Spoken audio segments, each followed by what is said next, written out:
Salut à tous, je suis ravi de vous retrouver pour ce nouvel épisode de Au cœur des communes, ACDC pour les intimes, l'émission qui met en lumière la vie rurale de notre territoire. Une fois de plus, je vais aller à la rencontre de ceux et celles qui font vivre nos villages et aujourd'hui, ma route m'a amené à Hannoy.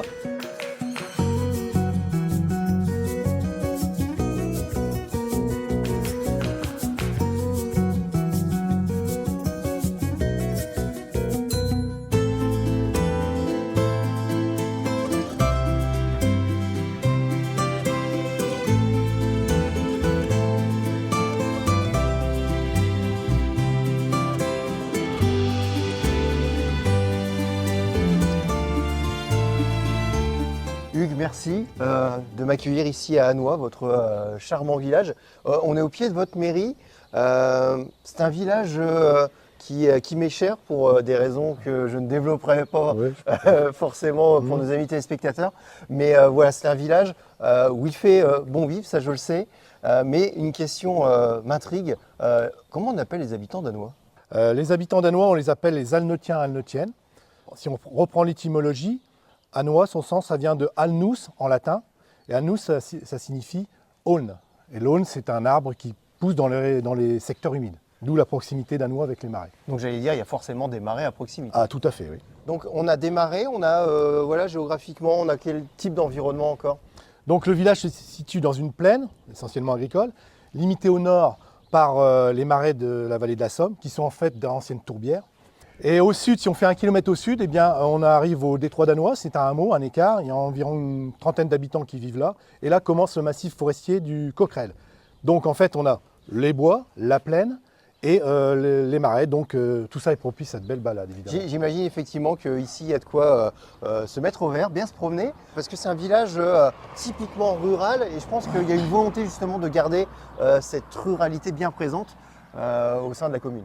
Oui, bon, Hannoy était essentiellement un village très rural, il y a encore 4 exploitations agricoles, mais on essaye de garder au niveau du village, vous voyez, nos trottoirs sont herbassés, on a 2 grandes places que tu auras l'occasion de visiter avec des arbres, etc. Donc on veut garder cette authenticité, c'est-à-dire préserver l'aspect rural, mais tout en s'inscrivant dans la modernité. Ça, c'est important. On est dans nos racines, mais en même temps, on regarde vers l'avenir. On regarde vers l'avenir. Tout à fait. Au niveau économique, on vient de parler il y a quelques instants des agriculteurs qui sont encore présents. Il y a encore d'autres types d'artisans, d'entrepreneurs. Donc 4 agriculteurs, dont un a une activité de transport.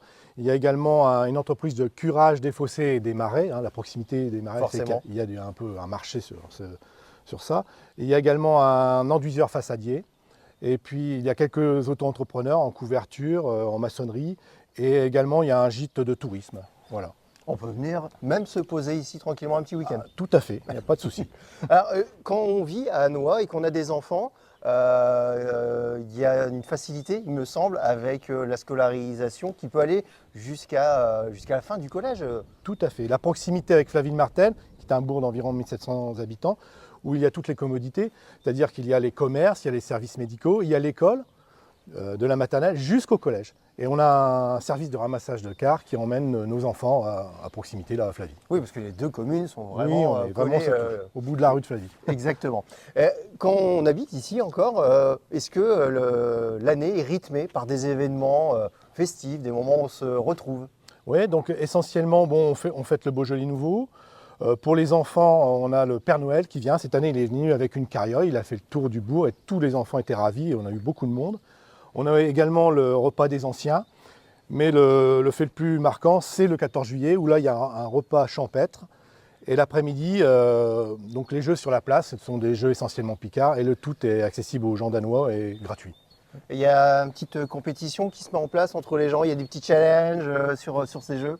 Il y a les concours à la carabine, il y a les jeux de palais, il y a le tir au bilou, le tir à la corde aussi, etc. Ouais, c'est des petits challenges. Et puis là, les gens se retrouvent entre eux et on s'amuse bien. En général, il fait beau et c'est bien. Ah bah, il fait toujours beau ici. Bah oui, ça va. Oui, oui. Alors c'est un village qui, malgré tout, a souffert dans le passé, comme de très nombreuses communes dans notre territoire. Notamment, il a été marqué par les 2 conflits mondiaux. Bien sûr, oui. Ah oui, donc la guerre 14-18. donc à raser totalement le village, si ce n'est que l'église qui était partiellement préservée. Mais oui, et donc tu auras l'occasion de voir un peu. Nous, on met à l'honneur donc les défunts de la Première Guerre mondiale, et tu verras avec les porte-drapeaux, on a fait une action particulière. Eh ben, je suis impatient d'en savoir plus. Je prends la direction du cimetière, Ouais. donc je vais aller rencontrer et en apprendre plus. En tout cas, merci Hugues pour cette belle présentation du village. Et bonne découverte du village. Merci beaucoup. Merci.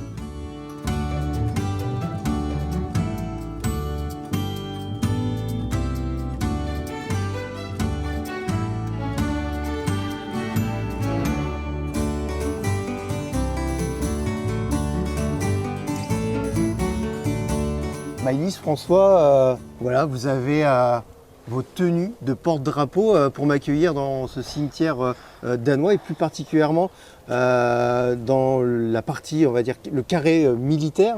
Maëlys, on parlera de ton engagement en tant que porte-drapeau qui m'intéresse beaucoup dans quelques instants. Mais François, dans un premier temps, j'aimerais qu'on revienne sur l'histoire justement de cet aspect militaire ici au cimetière danois. L'aspect militaire du cimetière du Commonwealth, c'est des prisonniers de guerre de Royaume-Uni qui étaient dans un hôpital allemand de campagne et qu'ils ont été enterrés dans la commune d'Hannois au nom de 61 victimes. D'accord, et donc là, régulièrement, ces tombes sont entretenues comme de nombreux carrés militaires Oui. de notre région, parce que notre région forcément a été très marquée. Et on voit Exactement. qu'ici, voilà, l'entretien est Exactement. parfaitement respecté pour leur mémoire. Par la communauté certainement internationale des Anglais. Alors, d'autres choses ici témoignent des ravages de la guerre. Ici, dans le cimetière de Danois, j'ai aperçu des petites plaques anciens combattants sur certaines tombes. Oui. C'est pas partout que Non, j'ai vu ça. c'est des écussons qui ont été produits par les élus de divers mandats, avec l'association, les représentants de l'association de l'UNC danois, Donc l'UNC, on rappelle pour nos amis téléspectateurs. l'Union nationale des combattants. Voilà. Donc Voilà. toujours dans un devoir de mémoire et de rendre hommage à ces personnes qui ont été Oui. Victimes de la ces guerre. atroces guerres que la France a traversées. Alors justement, votre fonction en tant que porte-drapeau, c'est de ne pas oublier ces victimes, toutes les personnes qui ont été marquées dans leur chair par les conflits mondiaux. François, comment vous vous êtes retrouvé à vous engager en tant que porte-drapeau?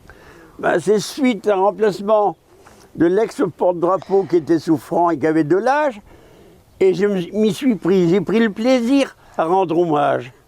Et encore aujourd'hui, je suis satisfait. Et je suis encore fier, c'est de pouvoir transmettre ce don à cette jeune fille. Alors justement, voilà, ma transition est toute faite. Maëlys, tu es bien jeune, tu es porte-drapeau. Comment ça t'est venu justement cette envie d'être porte-drapeau et de faire comme François, rendre hommage aux personnes qui ont souffert de la guerre? Mon désir, il est venu parce qu'en fait, mon papy, il a fait la guerre d'Algérie et en tant que commando parachutiste. Et du coup, j'ai voulu lui rendre hommage et aussi à mon deuxième grand-père qui lui est secrétaire de l'UNC et aussi il est vice-président. Donc c'est un peu grâce à eux que tu maintenant continues à transmettre ce devoir de mémoire. Rappelle-moi ton âge, Maëlys? 9 ans et demi. 9 ans et demi. Et tu as commencé à faire porte-drapeau, il me semble, il y a 2 ans. Oui. Tu es peut-être la plus jeune porte-drapeau du coin, peut-être même du département. Est-ce que tu le sais, ça? J'ai 1 an de différence avec une petite fille qui est dans l'Aisne aussi. Que tu as déjà rencontré? Non. Non? Mais en tout cas, je pense que tu es particulièrement fier de porter les couleurs comme ça. Comment ça s'est passé la première fois où tu as participé justement à une cérémonie? J'imagine qu'on a un peu de stress.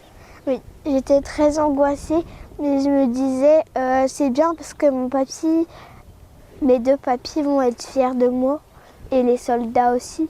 On peut parler quelques instants de ta tenue, que tu nous expliques un petit peu. Je vois que tu as, c'est un calot, c'est ça, sur Oui. la tête? Donc après, donc, tu as des gants et tu as quoi encore? Qu'est-ce qui fait partie de ta tenue? Il y a la cravate de l'UNC, il y a le baudrier.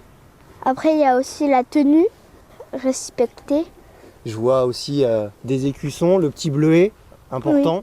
Et puis bien évidemment, ils sont indissociables du porte-drapeau. C'est forcément les drapeaux, François. Votre drapeau et le drapeau de Maëlys, ce sont des drapeaux que j'imagine vous choyez comme des objets très précieux. Exactement. Surtout celui que je présente actuellement est très âgé. Il est fragile. Et vous en Il prenez grand soin. s'effiloche. On essaye de le prolonger. Ça m'a fait vraiment plaisir de vous rencontrer, de voir que toi, Maëlys, tu contribues à perpétuer ce travail des porte-drapeaux. Peut-être aurons-nous l'occasion de nous voir sur une des cérémonies du coin. Toujours est-il que voilà, je partage votre fierté par rapport à votre engagement. Merci. Je vous remercie.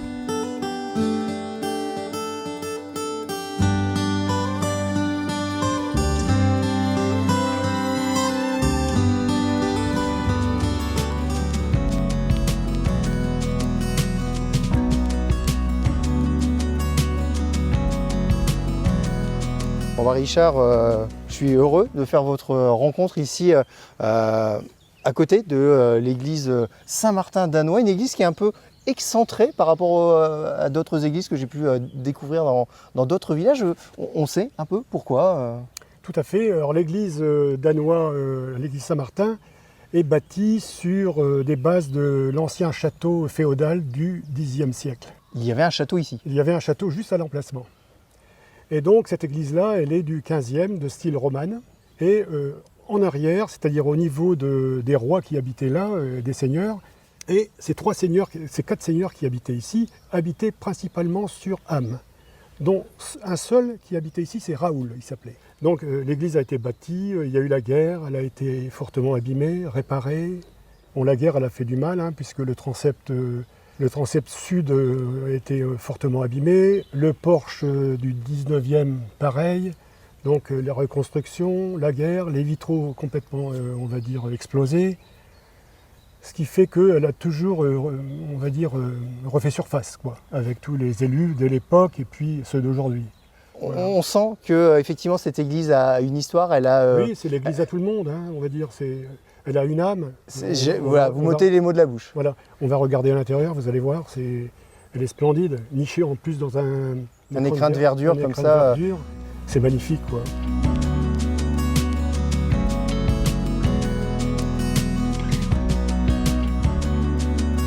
Bon, elle est vraiment magnifique cette église. Une église qui revient de loin malgré tout parce qu'il était temps de prendre soin d'elle, c'est ça? Tout à fait. En 2006, la poutre qui maintient, on va dire, le beffroi avec les cloches s'est affaissée de 20 cm. Alors quand on a fait le constat, etc., ça devenait, on va dire, catastrophique et urgent. On a fermé l'église par arrêté, mais la volonté était de lui rendre son âme. Comment on coordonne tout ça? Alors comment on coordonne? Bon, on se fait aider naturellement. Il y avait le directeur du patrimoine, M. Guy Singer en l'occurrence, qui nous a fortement aidés, mis, on va dire, en situation avec les uns et les autres au niveau des artisans, tous les corps de métier qu'il fallait. On a mis un chantier école en binôme avec les artisans de façon à faire le gros du travail, c'est-à-dire enlever tout le plâtre qu'il y avait dans toute l'église, parce qu'elle était toute blanche. Et est apparue, on va dire, l'origine, c'est-à-dire l'origine du XVe.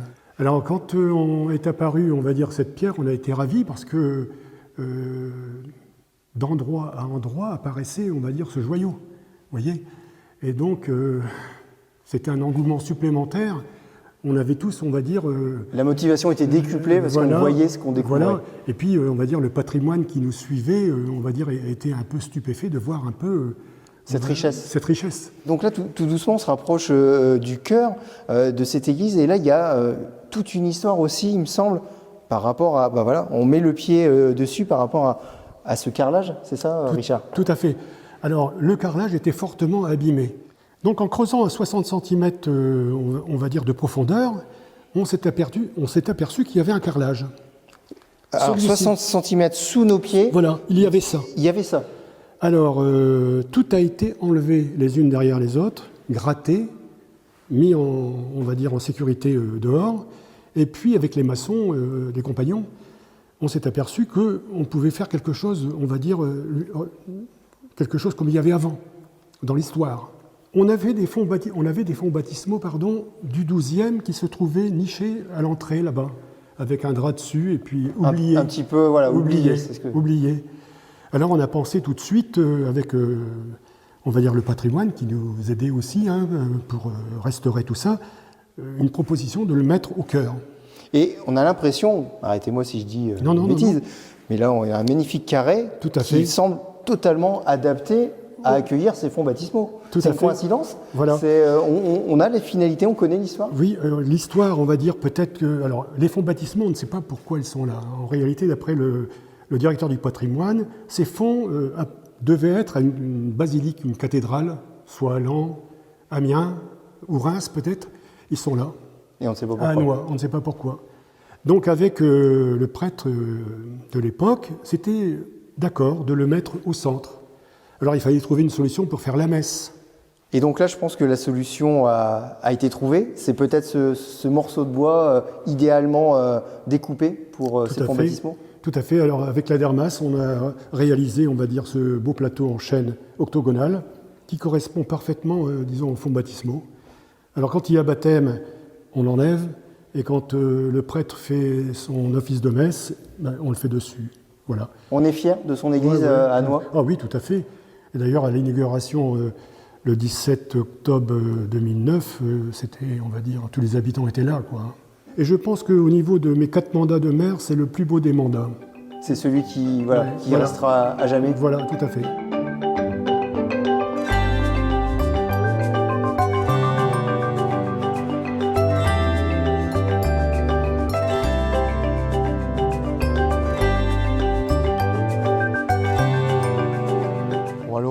Le chant des canards, le clapotis de l'eau, c'est sympa cette découverte des marais, de l'étang danois. Comment vous dites? Pour moi, je suis né à Anois, donc pour moi c'était les marais danois. Donc les marais danois. Les marais danois. Qui ont toute une histoire, on reviendra dessus dans quelques instants, mais j'aimerais d'abord que vous me présentiez un petit peu. Vous êtes le représentant de l'amicale de chasse du Marais. Oui.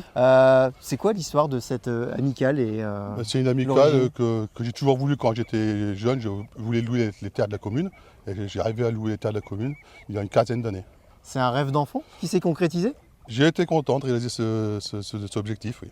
Alors, comment ça se passe? Donc, vous n'êtes pas seul, évidemment, dans cette amicale.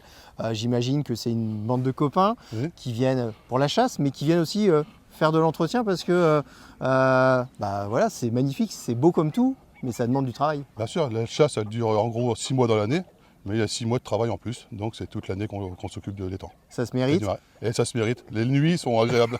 On imagine effectivement un travail colossal, un travail où il faut faire quand même attention à soi parce que il ne faudrait pas tomber dans l'eau. C'est de l'eau, il y a du fond, il y a de la vase. C'est que de la vase, donc il faut faire attention, il faut bien connaître le marais. Et surtout pas s'aventurer tout seul. C'est que des tourbières, donc il y a beaucoup de dangers. Alors, en parlant de tourbières, voilà, la transition est toute faite parce que il me semble que vous m'avez ramené un objet étrange en lien avec justement la tourbe. C'est quoi cet objet C'est une louche. Ça, c'est une louche. C'est nos anciens qui servaient de la louche. Alors, c'est pas la louche que j'ai dans ma cuisine. Hein. Ah, pas du tout. Celle-ci, c'est un peu compliqué, oui. Alors, comment ça fonctionne? On imagine un manche plus long. Un manche de 2,50 m. D'accord. Et tous les étangs ont été creusés avec ce système. C'est-à-dire? C'est-à-dire qu'on prenait la louche, on se mettait le long de l'eau. D'accord. On enfonçait. Comme ça, verticalement? Verticalement, jusqu'à la hauteur là. On enlevait la première couche. D'accord. Ensuite, on les posait par terre. On prenait les autres et on les enfonçait. Et on sortait à chaque fois 90 cm de bousin. Le bousin. Le bousin. Donc la partie de tourbe qui sortait en forme de grande brique. C'était du bousin. C'est le bousin. Et donc on le posait à côté. Oui, c'est marrant. On le posait à côté et on laissait sécher. Et ça servait de combustible. D'accord. Ça se trouve entre le bois et le charbon. Donc j'imagine qu'il a fallu de nombreuses années, de nombreuses louches pour réussir à creuser une superficie pareille, quoi. Oui, parce que si on prend les archives, je crois que ça a démarré en 1800. Et ils ont arrêté la production en 1945 dans ces eaux-là. Donc j'imagine, voilà, c'est un peu une histoire indissociable, le marais, la louche. La louche, c'était donc en rentrant dans la commune, il y avait toute une odeur de tourbe brûlée qui circulait dans la commune. Alors ce marais, c'est aussi une invitation à la détente, à la promenade. Il y a une belle étendue d'eau. Ça vous arrive de temps en temps de prendre la barque et d'aller faire un petit tour? Bah, si vous voulez, on va faire un tour de barque. Oh, bah avec grand plaisir.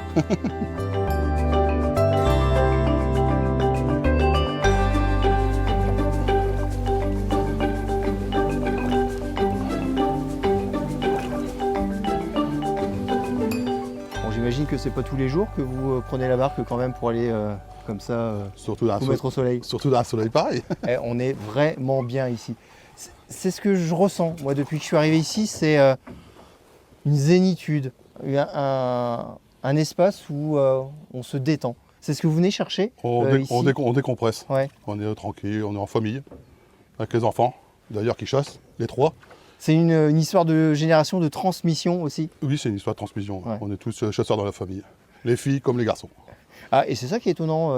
Les filles se mettent à la chasse. Il y a un rapport de force qui s'équilibre entre garçons et filles On commence à chasseurs. avoir un bon pourcentage de filles à la chasse. Comment on dit d'ailleurs? Un garçon, il est chasseur, et une femme, Je dirais une chasseresse. une chasseresse. Ça fait mieux. C'est plus classe. Hein. C'est plus classe.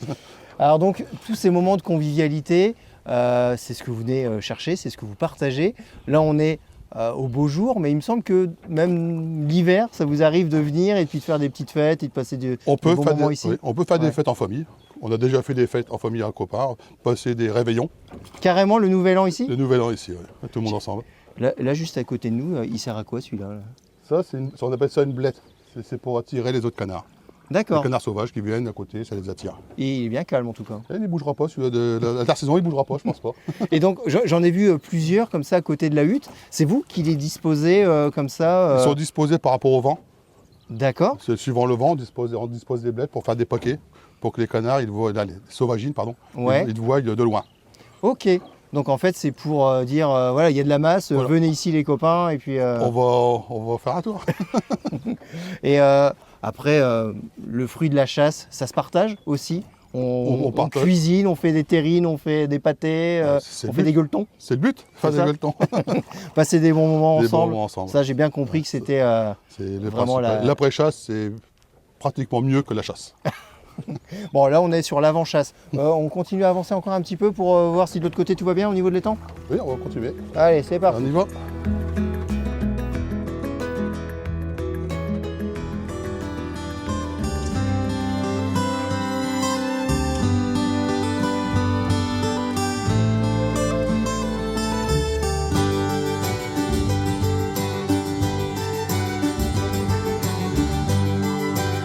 Alors Fabrice, là on est sur une des deux places d'Annois.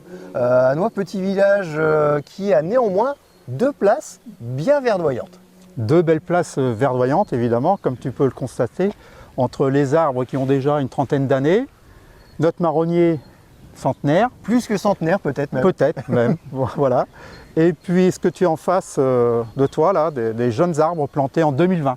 Donc on voit effectivement plusieurs générations. On comprend que c'est un travail qui n'a pas débuté hier. Tout à fait. Donc l'objectif c'est de continuer à ramener la nature et Conserver la nature au cœur de notre village. Absolument. Comment on fait? On choisit un petit peu les essences par rapport aux arbres qu'il y a ici. On va chercher des choses un peu exotiques, farfelues, ou on essaye de revenir à l'authentique? Alors, pour tout dire, nos jeunes arbres de 2020 ont été plantés suite au projet initié par le conseil régional.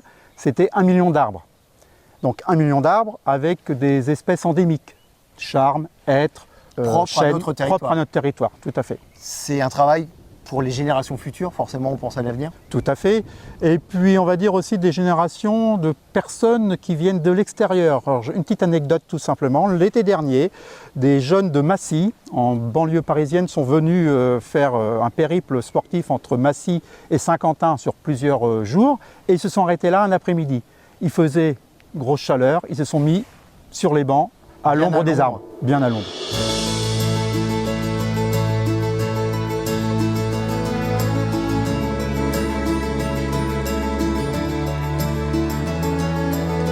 Ça travaille dur là. Ben, on est en pleine plantation de printemps, on remet des fleurs en complément. Parce que ce petit parterre, il y a déjà quand même 2 ans, donc On l'agrémente tout doucement et puis Voilà. on contribue à l'embellir. C'est un rude travail dans un petit village comme Hannois de faire l'entretien, les fleurs, etc. Les Il y a parcs. toujours quelque chose à faire. Et en plus de ça, il paraît que vous avez des mains en or parce que vous faites aussi vous-même des créations, comme par exemple, il y a des bancs que j'ai Voilà, vu un petit peu partout. c'est des bancs qui ont été faits maison. J'ai aussi refait le terrain de boule, pratiquement complètement. On arrive à trouver des systèmes un peu tous les ans pour... Il faut savoir tout faire. Vous êtes un Voilà. petit peu le couteau suisse du village. C'est ça. Alors là, juste derrière nous, il y a d'autres arbres. Fabrice m'en a parlé il y a quelques instants. Là, derrière nous, ce sont des arbres fruitiers, c'est ça? Fruitiers partagés. Là, ils sont là depuis 4 ans déjà. Bon, ils commencent à donner quelques fleurs, donc en espérant qu'on va avoir quelques fruits cette année. Peut-être qu'à l'automne, on aura des pommes. Peut-être, on va voir ça, ce sera la première année. Bon, On va bah voilà, ouais, vous nous inviterez. Hein. On verra, ça dépendra de la quantité. Allez, on partagera la pomme qui sera là. On la coupera en deux. Exactement. Et il me semble aussi qu'il y a de la rhubarbe. Oui, c'est une plantation qui se trouve derrière la réserve incendie. Il y a du monde qui est intéressé parce qu'il y a du monde qui vient en chercher Parce que régulièrement. c'est ça le principe, c'est que c'est partagé. Voilà, partagé. Les habitants peuvent venir. Et voilà. Bon, alors Johanna, Lucas, je vois que vous faites ça bien. Vous avez les mains dans le pays. Qu'est-ce qui vous a amené à participer à l'entretien, à l'embellissement du village, Lucas? C'est le dispositif du passe-permis citoyen pour le permis. D'accord, donc si je comprends bien, si vous êtes là, c'est pour avoir une aide pour... Le permis de conduire. Toi aussi? Ouais. Alors comment ça fonctionne? On travaille une semaine avec la commune et puis après on a une aide qui est versée. D'accord, d'accord. Et donc vous avez quel âge l'un et l'autre? 16. 15 et 16 ans. Et donc, ça veut dire que là, on prépare déjà le code, on prépare déjà, on y pense déjà? Oui. Ok, bon, je ne poserai pas de questions sur le permis de conduire. Et vous vous y connaissiez en espace vert avant? Un peu, mais pas énorme. Donc, ça va être l'occasion d'apprendre des choses? Oui. Bon, et il y a encore pas mal de boulot. Je vous dérange pas plus longtemps parce que Jean-Marc compte sur vous. Hein. Donc, attention, après, on vient vérifier.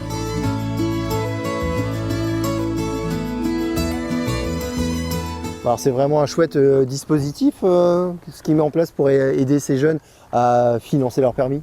Donc le passe-permis citoyen pris par la mairie est aidé évidemment par Cap Jaune du département. Oui, parce qu'on a vu, ils ont les Cap couleurs Jaune, du département tout à fait, marqué Cap Jaune. Et nous, la commune, on a privilégié quand même le permis de conduire. La mobilité avant tout. Dans nos campagnes, c'est primordial. C'est indispensable pour les jeunes. Après, on sait que le collège Pour s'émanciper. Mais après, pour faire sa vie, on a besoin du véhicule. Du véhicule, tout à fait. Donc là, on voit Johanna et Lucas. Il y a eu combien de jeunes qui ont déjà bénéficié de ce dispositif? Le dispositif a débuté en 2021, donc 3 jeunes par année. Donc ça fait déjà 9 plus 2, Lucas et Johanna cette année, donc ça va faire 11. Et tous sont partis avec leur permis au bout du compte? Ma fille qui en a bénéficié la première année a son permis. Ah bah voilà, Voilà. c'est parti. Donc là on les voit en train de faire des travaux d'espace vert parce que c'est le printemps. J'imagine qu'il y a peut-être d'autres choses à faire. Oui, de la peinture. Le calvaire a été repeint. Les grilles de la salle communale ont été repeintes en vert bouteille. Et puis la taille de rosier. Voilà, l'entretien des massifs. Et là, il me semble, juste à côté, il y a quelque chose de significatif. Ça, c'est mon petit chouchou. L'abri de car, bien évidemment, qui a été peint la première année et depuis n'a jamais été vandalisé, ni détérioré, ni abîmé. Ce qui veut dire que ce dispositif, si je comprends bien, permet de sensibiliser les jeunes au respect du travail qui a été fait par les autres. J'en suis convaincu. Donc une initiative 100% positive? Exact.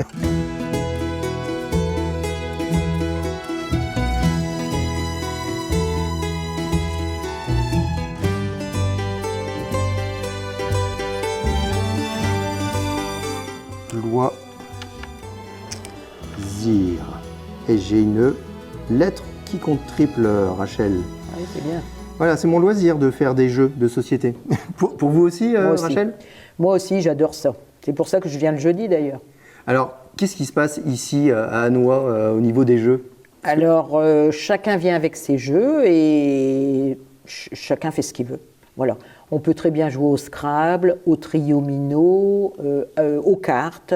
Il y a plusieurs jeux. Et il y a un petit esprit de compétition. Il y a des personnes qui aiment plus gagner que d'autres. Oui. Ouais. On en a eu. On en a eu? On en a eu qui étaient comme ça, malheureusement ils sont disparus. C'est vrai qu'on riait énormément avec eux, énormément. Parce que la dame, elle connaissait le jeu de tous les gens qui étaient autour d'elle. Elle savait ce que les gens avaient dans leur jeu. Alors ça nous faisait rire. C'est vrai que c'était vraiment... On se demandait comment elle faisait. Ils sont trichés. Ah, sans tricher. Aujourd'hui, on est en petit comité. Oui. C'est les vacances. Oui. Donc, les mamies sont occupées, c'est pour ça? Ah, bah oui, les mamies gardent leurs enfants. Donc, forcément, un petit peu moins de monde aujourd'hui. Mais Voilà. habituellement, vous êtes combien ici? Oh, on est 8. J'ai ouï dire que parfois, on joue même pas vraiment beaucoup, on rigole plus Oui. qu'autre chose. Ah oui, oui, il y a des jours où on n'a pas du tout envie de jouer, on a envie que de parler et que de rire. Et on rit bien. Ça, il n'y a pas de souci. Et justement, les soucis, on les met de côté. Chez soi, on Ouais. les laisse chez soi avant de partir, et puis on vient ici, et puis voilà. On pense plus à rien, et on ne pense qu'à jouer ou à rire. Alors, ce qui est important de préciser aussi, c'est que voilà, c'est pas réservé qu'aux aînés. Ah Tout le non, monde non, peut non, non, venir. non, c'est ouvert à tout le monde. Alors là, en ce moment, on a une petite jeune de 18 ans qui vient, elle est contente comme tout, elle nous apprend des jeux, et puis, ben voilà, elle nous amène même des gâteaux. Parce qu'attention, à la fin de notre petite séance de jeu, on a les gâteaux. On fait des gâteaux chez nous, on les amène. Alors le gâteau avec le petit chocolat ou le café, enfin, comme voilà, ce que vous aimez, ce que vous Un préférez. bon moment de convivialité Ah ouais. et qui se conclut en fin de saison avec un repas, quelque Voilà, chose, ouais. on fait un petit repas en fin de saison. C'est vous qui faites le repas, c'est vous qui choisissez le menu aussi? Ah oui, oui, oui, oui. C'est Ah la oui. surprise. Hein. C'est le menu imposé et surprise. Ah oui, c'est la surprise. Je leur fais un repas surprise. Bon, et généralement, ça se passe toujours bien. Oui, oh bah, ils sont très très contents. hein. Bon, j'imagine bien. Très. Bon, Rachel, je vous ai mis quelques points avec mon loisir. Je vous laisse réfléchir à un mot pour la suite. En attendant, je vais me tourner donc vers Catherine, Maria et Marie-Paul, D'accord. qui toutes les trois s'affairent à des loisirs créatifs, c'est bien ça? Voilà, c'est ça. On se réunit tous les mardis et puis on fait chacun fait un peu ce qu'il veut. Donc il y a du tricot, il y a du crochet, il y a de la couture, il y a de la broderie, il y a du collage de papier. Et chacun fait à sa guise. Et de temps en temps, on fait un regroupement et on fait une chose, tous la même chose. Et puis, Parfois, il y a une thématique, on dit, allez, voilà. aujourd'hui, tout le monde fait sa petite figurine. Voilà. Oui, parce que tout ça, il y a une finalité, c'est vendre sur le marché de Noël, c'est bien pour ça? préparer le marché de Noël, pour essayer d'avoir un petit pécule pour pouvoir racheter du matériel. Oui, parce que ça nécessite quand même un certain investissement, il faut de la matière première. Il faut des matières premières, oui. Donc là, même chose que ce que m'expliquait Rachel. Aujourd'hui, il y a un petit peu moins de monde parce que c'est les vacances. Donc, il faut garder les enfants, les petits-enfants. Mais habituellement, vous êtes combien? On est une dizaine. Et c'est une histoire qui a démarré il y a combien de temps? Il y a 2 ans. Oh, c'est encore tout frais. Oui. Et donc là, vous êtes en train de travailler sur quoi Voilà, je suis en train de faire un petit hérisson, c'est ça? Un petit hérisson, voilà. Un petit truc tactile pour les enfants, pour les bébés. Donc combien de temps vous avez mis pour réaliser ce Oh là, en hérisson? deux après-midi, c'est fait. 2 après-midi studieuses ou des après-midi ponctués de rigolade et de déconcentration? 2 après-midi ponctués, parce que sinon, si on fait que de la rigolade, non, ça ne marchera pas. On vient ici, comme disait Rachel, pour passer des un bons bon moments ensemble. moment, tranquille, convivial, et puis voilà.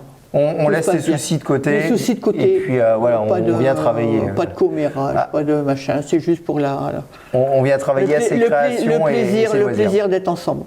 Et c'est ça qui est important. Alors, même si vous n'êtes pas réunis le même jour dans cette salle, vous restez quand même ouvertes. Voilà, c'est perméable. Celles qui viennent le mardi peuvent venir le jeudi, le jeudi peuvent venir le mardi. Tout à fait. On est d'accord. C'est ce qu'on fait en général. Ouais. Et donc, vous leur apprendrez à faire du tricot, puis elles vous apprendront à jouer à la belote. Voilà. Ça peut être une idée, ça. Ça peut être une idée. Justement, tiens, en parlant de jouer, Rachel, vous avez trouvé un mot? Ça y est. Vous voyez, je viens de le poser. Fan? Ouais, mais vous êtes fan de qui? De tout le monde ici.